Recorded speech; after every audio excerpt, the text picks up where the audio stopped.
Bonjour. Alors, la capsule d'aujourd'hui est réservée principalement aux élèves, plus précisément à ceux de la classe de terminale, donc les futurs bacheliers, on espère bien, ainsi qu'à leurs parents. Donc, vous êtes sans savoir que nous sommes actuellement en pleine période de composition des épreuves écrites du baccalauréat qui vont certainement s'achever d'ici la fin de cette semaine. Donc, c'est le moment idéal de lever un coin de rideau sur le thème « Comment choisir sa formation ou son établissement après le bac ». Donc, il y a quelques années de cela en arrière, le choix des établissements supérieurs ou encore des grandes écoles n'était pas aussi fourni qu'aujourd'hui. Donc, le choix était plutôt limité, ce qui faisait que les élèves, après l'obtention de leur bac, savaient plus ou moins vers quelle faculté s'orienter, soit en sciences de gestion, soit en maths appliquées ou encore en droit. Donc, vu que le choix était assez réduit, il était un petit peu plus facile de s'orienter.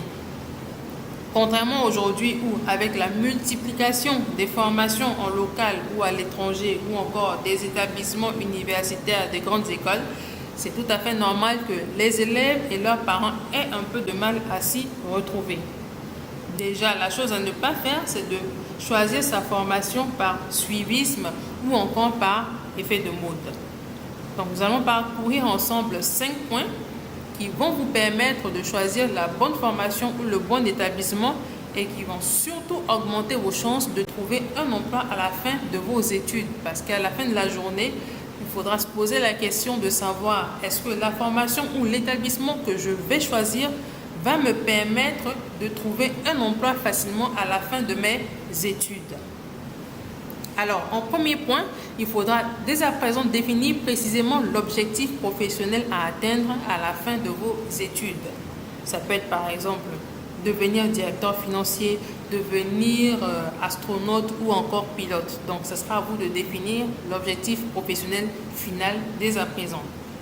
En deuxième point, il faudra réaliser une petite enquête, par exemple via LinkedIn, pour savoir quelle est la formation la plus suivie par les astronautes, par les pilotes ou encore par les directeurs financiers ou les contrôleurs de gestion.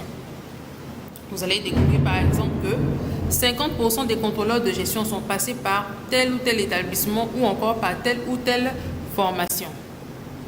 Troisième position, il faudra choisir la formation ou l'établissement sur la base de l'enquête réalisée au point précédent. Quatrième position, il faudra toutefois s'assurer que la qualité de la formation est toujours la bonne et qu'il n'y a pas eu de dégradation à ce niveau au fil du temps.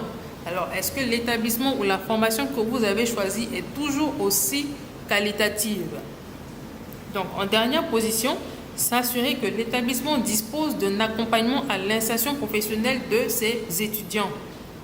Donc, il ne s'agit pas de partenariats que de nombreuses écoles revendiquent et qui sont parfois peu vérifiables, mais d'une vraie formation sur les rudiments et les codes de la vie en entreprise.